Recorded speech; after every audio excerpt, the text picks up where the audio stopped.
जिनके पास ये पीडीएफ पड़ी है 50 पेज की, ये स्टैंडर्ड डाटा है सिविल इंजीनियर का, बेसिक से स्टार्ट होता है, यहीं से इंटरव्यू के क्वेश्चन आते हैं मोस्टली। जिनके पास पढ़ी है, जिन्होंने पढ़ी हुई है तो अच्छी बात है, जिनके पास नहीं है वो बहुत ही ज़्यादा अच्छी बात है, क्योंकि जिस तरीके से मैं आपको बताने वाला हूँ प्रैक्टिकली मैं आपको ये चीज़ें बताऊँगा जो आपको समझ आएंगी। 50 के 50 पेजेस में आज आपको इस वीडियो में बताने वाला हूँ, तो थोड़ा टाइम आपका लूँगा, लेकिन आप नॉलेज लोगे। इस वीडियो को ज़रूर देखना। अगर फ्रेशर हो, किसी इंटरव्यू में बैठने वाले हो, अगर बाई चांस पढ़ी भी है ये पीडीएफ आपने, क्योंकि ये जनरल नॉर्मल है, आपके पास मिल जाएगी, यूट्यूब से मिल जाएगी, गूगल पे मिल जाएगी, लेकिन इसको समझना प्रैक्टिकली काफ़ी टफ होता है। टफ क्यों मैं बोल रहा हूँ, जो फील्ड से रिलेट करेगा वही इसको अच्छे से समझ पाएगा। तो शुरू करते हैं आज का वीडियो, लेकिन उससे पहले प्लीज़ चैनल को सब्सक्राइब कर लो और बेल आइकन दबा लो। सबसे पहला क्वेश्चन है लैपिंग का। Lapping is not allowed for the bar having diameter more than 36 mm। देखो पहले तो समझो लैपिंग है क्या। लैपिंग हमारा 12 मीटर का सरिया आता है, उसके बाद हमें उसे लैप करना पड़ता है, या कुछ ऐसी कंडीशंस आ जाती हैं जहाँ पे हमें लैपिंग की ज़रूरत पड़ती है, तो वहाँ पे हमें लैप करना पड़ता है। तो लैप मोस्टली जो रहता है हमारा 50D रहता है, और इसने कहा है कि जो 25 mm का सरिया है, 32 mm का सरिया, उसमें आप लैपिंग कर सकते हो, लेकिन उससे आगे लैपिंग अलाउड नहीं होती है। क्यों अलाउड नहीं होती है? देखो एक दूसरे के ऊपर 36 mm का सरिया चढ़ाएंगे तो 70 mm तो वैसे हो गया, तो वहाँ कंक्रीट का कोई काम नहीं रहता है। फिर तो वहाँ पे क्या किया जाता है, कपलिंग की जाती है, कपलर यूज़ किया जाता है, या हम बेल्डिंग करते हैं किसी केसेस में। ठीक है, अगला है जो चेयर है, ये देखना जिसको राइट किया मैंने। तो चेयर में हमें मैक्सिमम स्पेसिंग, चेयर हम क्यों करते हैं, जहाँ हमारी फुटिंग की जाली होती है, ऊपर नीचे डबल जाली होती है, तो उसमें हम चेयर यूज़ करते हैं, और 1 स्क्वायर मीटर के हिसाब से 1 नग हमें वो प्रोवाइड करना होता है।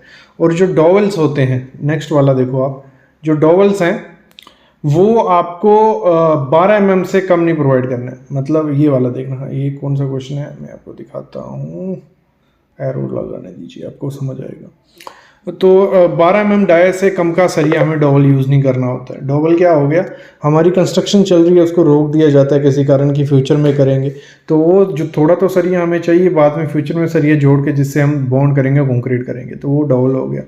तो नेक्स्ट क्वेश्चन है वही है, चेयर के लिए आपको मिनिमम 12 mm से कम का सरिया यूज़ नहीं करना है। देखो 10 mm का चेयर बनाएंगे तो वो ऐसे ही बेंड हो जाएगी, तो आपको मिनिमम 12 mm का डाया का चेयर यूज़ करना है। अगला है कि जो लॉन्गिट्यूडिनल रिइंफोर्समेंट होती है कॉलम में, ठीक है, तो वो हमें 0.8% से कम नहीं करनी है और 6% से ज़्यादा नहीं करनी है। इस वीडियो को कंटिन्यू रखेंगे, लेकिन एक ऐप के बारे में मैं आपको बताता हूँ, फ्री में वो ऐप आपके लिए रहेगी, पावर पे साइट मैनेजमेंट ऐप। मतलब पेपर्स को, कागज़ को छोड़िए, सीधा ऐप पे आ जाइए, पूरा रिकॉर्ड रखिए अपनी साइट का। तो इस ऐप के बारे में हम जान लेते हैं। काफ़ी अच्छी ऐप है, क्योंकि इसको ट्रस्टेड किया 50,000 प्लस लोगों ने। साइट सुपरवाइजर है उसमें, साइट इंजीनियर्स हैं, प्रोजेक्ट मैनेजर्स हैं, कॉन्ट्रैक्टर्स हैं, तो इस ऐप को यूज़ कर रहे हैं। और 9 लैंग्वेजेस में ये आपको ऐप मिलती है, जिसमें आप टोटल रिपोर्ट रख सकते हो, और सिंगल क्लिक में पूरी रिपोर्ट बन जाती है। जैसे डीपीआर चाहिए होती है कि कितना मटेरियल लगा, कितना मटेरियल पड़ा है, कितनी लेबर थी, कौन सा कॉन्ट्रैक्टर था, क्या कॉन्ट्रैक्टर का रिकॉर्ड है, पूरा फ्री में 1 क्लिक में पूरी बन जाएगी।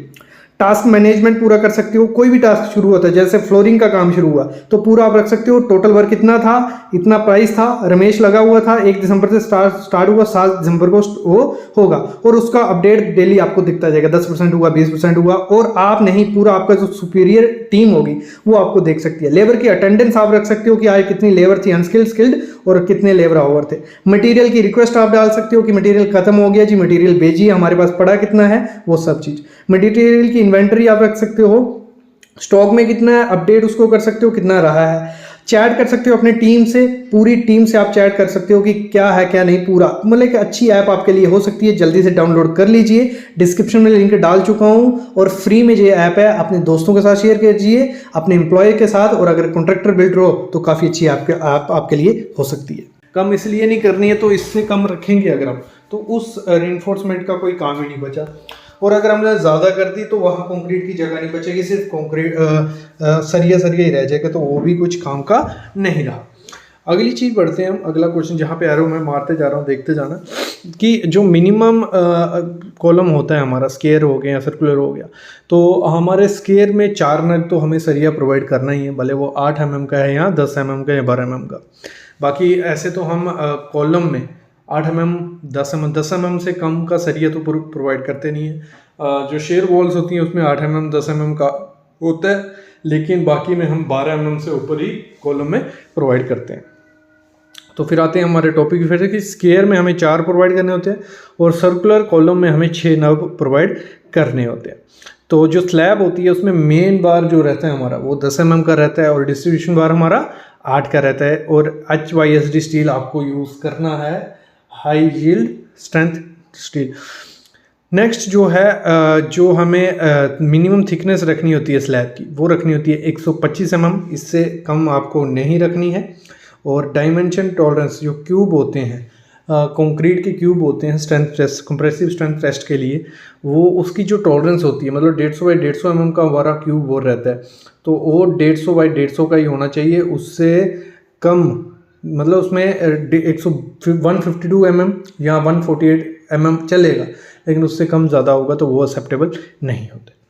फ्री फॉल जो रहता है कंक्रीट का, मतलब हम क्या करते हैं, कंक्रीट की जब पोरिंग की जाती है, फुटिंग होती है, हमारी डेप्थ उसकी 2 मीटर है या कुछ कंडीशंस होती हैं हमें 2-3 मीटर से कंक्रीट करना पड़ता है, तो उस केस में आपको क्या करना है, शूट यूज़ करनी है। 1.5 मीटर से ज़्यादा से दूर से कंक्रीट फेंकोगे तो वो कंक्रीट सेग्रीगेट हो जाएगा, मतलब एग्रीगेट अलग हो जाएगा, सीमेंट अलग, पानी अलग, तो वो किसी काम का नहीं, उसमें बॉन्ड नहीं रहेगी, उसमें हनीकॉम्ब बनेगा, वॉइड्स रहेंगे जिसमें पानी घुस जाएगा और वो एक दिन डिट्रॉइड हो जाएगा। अगला है, जैसे मैंने कहा 36 mm के जो सरिया होता है उससे बाद लैप नहीं अलाउड होता है, ठीक है, ये फिर से इन्होंने मेंशन कर दिए। अभी मैं आगे बढ़ता हूँ। जो वाटर ऑब्जॉर्प्शन, ये सामने आप देख रहे हो, वाटर ऑब्जॉर्प्शन जो रहती है ब्रिक की वो 15% से ज़्यादा नहीं होनी चाहिए। मतलब एक अच्छी ब्रिक हम उसे कहेंगे। देखो क्या करते हैं, हम टेस्ट भी करते हैं, इस पर मैं वीडियो भी बना चुका हूँ कि हम पानी लेते हैं, किसी बकेट में ले लीजिए ब्रिक को आप 24 घंटे के पहले उसका वेट कर लीजिए ब्रिक का, फिर उसको पानी में डाल लीजिए। वो पहले वेट किया जो, फिर बाद में जो वेट करेंगे, अगर 15% से ज़्यादा उसने पानी सोखा है तो वो ब्रिक एक अच्छी ब्रिक नहीं है। अगला क्वेश्चन है, जो पीएच वैल्यू रहती है पानी की, जो हम कंस्ट्रक्शन वाटर यूज़ करते हैं किसी भी चीज़ के लिए, किसी भी कंस्ट्रक्शन में, तो वो 6 से कम नहीं होनी चाहिए, ठीक है, शुड नॉट लेस देन 6 से ऊपर ही होनी चाहिए, ठीक है। और जो कंप्रेसिव स्ट्रेंथ होती है ब्रिक की, अच्छी ब्रिक जो जिसे हम कहेंगे अच्छी ब्रिक कौन सी है, जिसकी कंप्रेसिव स्ट्रेंथ कितनी है, उसकी कंप्रेसिव स्ट्रेंथ 3.5 न्यूटन पर स्क्वायर है, तो वो एक अच्छी ब्रिक है।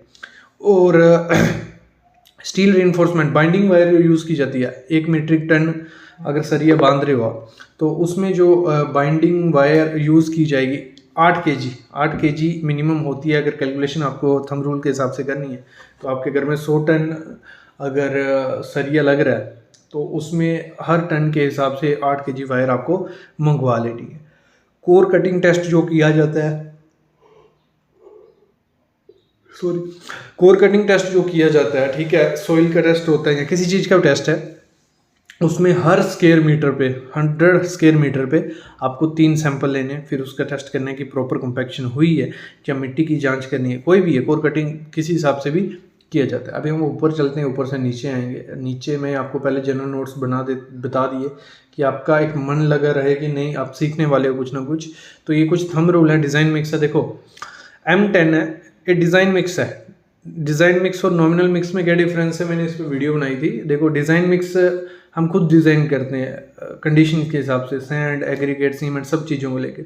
नॉमिनल मिक्स हमें कोड दे देता है, M20 तक उसने दी है कि आपको कितनी रेती, कितनी ये सब चीज़ें डालनी है। तो M10 का आप डिज़ाइन मिक्स देख रहे हो। सीमेंट आपको 210 kg पर M³ के हिसाब से डालना है। 1 M³ का माल ये बनाया जाता है। मोस्टली आप साइट पे जब जाओगे तो वहाँ M³ में बात की जाएगी, बोरी के हिसाब से नहीं होता है। जो लोकल कंस्ट्रक्शन, जनरल कंस्ट्रक्शन रहती है, वहाँ पे आप बोरी के हिसाब से रहेगा, 2 बोरी का माल, 3 बोरी का माल। तो लेकिन जब साइड पे जाओगे 1 M³ का कंक्रीट होगा, भले वो 10 mm है, M20 है, तो उसमें मिनिमम 5 से 6 बैग सीमेंट रहेंगे, ठीक है। तो बोरी के हिसाब से, M³ के हिसाब से बात होगी। तो जेली जो है एग्रीगेट है 20 mm के एग्रीगेट 708 kg पर M³ के हिसाब से। फिर जो 10 mm to 12 mm एग्रीगेट रहता है वो आपका रहेगा 472 kg पर M³ के हिसाब से। सैंड जो रहेगी 823 kg पर M³। पानी आप 185 kg डालोगे MQ के हिसाब से। फ्रेश कंक्रीट डेंसिटी जो रहती है वो इतनी रहेगी 2398, ठीक है, 2400 अप्रोक्स पकड़ के चलिए। PCC की रहती है, RCC की हमारी 2500 हो जाती है, ठीक है, क्लियर इतना। तो M20 का जो है 1:2:3, तो इसमें जो डिज़ाइन मिक्स है आप देख सकते हो। डिज़ाइन मिक्स इसको आप नोट कर लीजिए, यहाँ PDF चाहिए होगी वो भी मैं दे दूँगा। इसको मेरा बताने का कोई फ़ायदा नहीं है, जो बेसिक था मैंने आपको बता दिया इसका। आगे बढ़ते हैं। जो डेंसिटी रहती है मटेरियल की वो बहुत काम आती है प्लानिंग, बिल्डिंग और एस्टिमेशन में। तो जो जे बोल्ट होते हैं जे बोल्ट कहाँ यूज़ किए जाते हैं? कोई भी हमारा स्ट्रक्चर फैब्रिकेशन वर्क होने वाला है या कुछ ऊपर स्ट्रक्चर खड़ा होने वाला है तो हम कॉलम में बोल्ट्स डालते हैं, तो वहाँ जे बोल्ट होते हैं, काफ़ी टाइप के बोल्ट आते हैं, टी बोल्ट होते हैं। देखो फिर हमारा जो स्लम्प वैल्यू आ गई, स्लम्प IS 456 जो कहता है लाइट इन्फोर्समेंट कंक्रीट है, तो आपका स्लम्प 25 से 75 mm रहना चाहिए। हैवली इन्फोर्स है तो 75 से 100 mm। ट्रेंच फिल है मतलब खुद इन सिटू है, खुद डालना है या बूम प्लेसर से आपको यूज़ करना है तो 100 से 150 mm चलता है, ठीक है। तो इसमें ट्रिमी में जो रहता है इसमें वाइब्रेटर की ज़रूरत नहीं पड़ती है। तो ये हो गया। नेक्स्ट जो स्टील है, ड्यूरेबिलिटी कैसे हो जाती है, ये तो वो चीज़ है कि आप अच्छे से काम करोगे, अच्छी वर्कमैनशिप रहेगी, कंपैक्शन अच्छी करोगे, सीमेंट कॉन्टैक्ट वाटर सीमेंट अच्छे डालोगे, स्टील कवर प्रोवाइड करोगे तो आपके स्ट्रक्चर की ड्यूरेबिलिटी रहती है, उसकी लाइफ रहती है। अगला जो बैचिंग प्लांट में एक्यूरेसी किस हिसाब से होती है? देखो सीमेंट की, एग्रीगेट की, एडमिक्सचर की, वाटर की ±2% से ज़्यादा ना कम होने चाहिए, 2% ना ज़्यादा। जितना का है 370 kg सीमेंट जाएगा तो 370 ही जाना चाहिए, 2% ऊपर नीचे हो सकता है। फॉर्म वर्क में रेनफोर्समेंट में जो टॉलरेंस है वो आपको पता होनी चाहिए। टॉलरेंस किसके लिए इंपॉर्टेंट होती है? टॉलरेंस होती है इंपॉर्टेंट इसलिए कि आप जब बिल्डिंग करो जहाँ फील्ड पे प्रेजेंट हो, एक साइट इंजीनियर को टॉलरेंस ज़रूर पता होना चाहिए। तो मतलब एक बात कहूँगा कि क्लाइंट को वो बता समझा सकता है कि इतनी टॉलरेंस से एक्सेप्टेबल होती है। तो जो कॉलम होता है उसकी डेविएशन या बीम की डेविएशन किस हिसाब से होनी चाहिए? देखो फॉर्म वर्क में अगर 300 mm की आप विड्थ है उसकी, अगर वो 12 mm ज़्यादा हो जाती है, कम ज़्यादा हो जाती है तो चलेगा, कम 6 mm ही होनी चाहिए। 6 mm से ज़्यादा होगी तो वो एक्सेप्ट नहीं होगी। फुटिंग में ज़्यादा 50 mm चलेगा, कम 12 mm चलेगा। डेप्थ में ±0.05 × D जो भी थिकनेस होगी उसका निकाल लेना है हम D हिसाब से, तो हमें वो आइडिया लग जाएगा। रीइंफोर्समेंट में इफेक्टिव डेप्थ D अगर लेस देन है या इक्वल है 200 mm से तो ±10 mm चलेगा, तो इसको भी आप देख सकते हो। लेंथ में टॉलरेंस जो सरिया आता है डाया उसका 0 से अगर 25 mm का सरिया है तो ±0.5% से ज़्यादा नहीं होना चाहिए। और वेट में आप देख सकते हो। तो इन चीज़ों को ना जो मैं ये बता रहा हूँ आपको, ये पूरे आपके काम आएंगे जब आप फील्ड पे जाओगे। तो इन चीज़ों को नोट करके रखिए, PDF में आपको प्रोवाइड कर लूँगा कि इसमें काफ़ी चीज़ें आपके काम की, जैसे डेंसिटी ऑफ मटेरियल है तो वेट ऑफ ब्रिक, इसमें पूरा डेंसिटी कहाँ काम आती है, जैसे मैंने बताया था बिल्डिंग में और एस्टिमेशन में। क्यूरिंग दिया होगा कि 7 दिन, 10 दिन और 14 दिन किस किस चीज़ की करनी है। डी शटरिंग का टाइम दिया है, स्ट्रिपिंग टाइम कब करना है, ठीक है। फिर क्यूब के सैंपल दिए हुए हैं कि एक इतना कंक्रीट होगा, कितने क्यूब सैंपल भरने हैं। Test of sample, compressive strength दी हुई है 3 दिन पे कितनी होगी, 7 दिन पे कितनी होगी। फिर जो हाई राइज बिल्डिंग है उनके बारे में पूरा बताया हुआ, थंब रूल दिए हुए हैं। तो ये PDF बहुत इंपॉर्टेंट है और इस PDF को कंटिन्यू भी रख सकते हैं अगर आपके कमेंट रहेंगे, क्योंकि काफ़ी बच्चों के लास्ट टाइम ये मैंने जब लाया था कमेंट आए थे, सर 8 से 10 मिनट की वीडियो रखा करिए, उसके बाद हम लोग बोर हो जाते हैं। तो अगर आपको कंटिन्यू ये पूरी PDF जैसे मैंने स्टार्टिंग से समझाई, आपके 7 से 8 मिनट लिए पूरे प्रैक्टिकल रिलेट कराया साइड से, अगर वैसे आप चाहते हो तो कमेंट करना आप, मैं ज़रूर ले आऊँगा इसको। मैं फिर धीरे धीरे आपका भले आधा घंटा लगे या 40 मिनट लगे तो मैं पूरी क्लियर करूँगा, क्योंकि 50 पेजेस इसके हैं अप्रॉक्स, पूरा उसमें समझाऊँगा। बाकी आप खुद भी अगर ये स्टडी करते हो थोड़ा बहुत तो आप कर लोगे, कोई दिक्कत नहीं है। बाकी अगर कोई आपको नई चीज़ पता चलेगा और कमेंट करना, मैं उसका रिप्लाई ज़रूर करूँगा।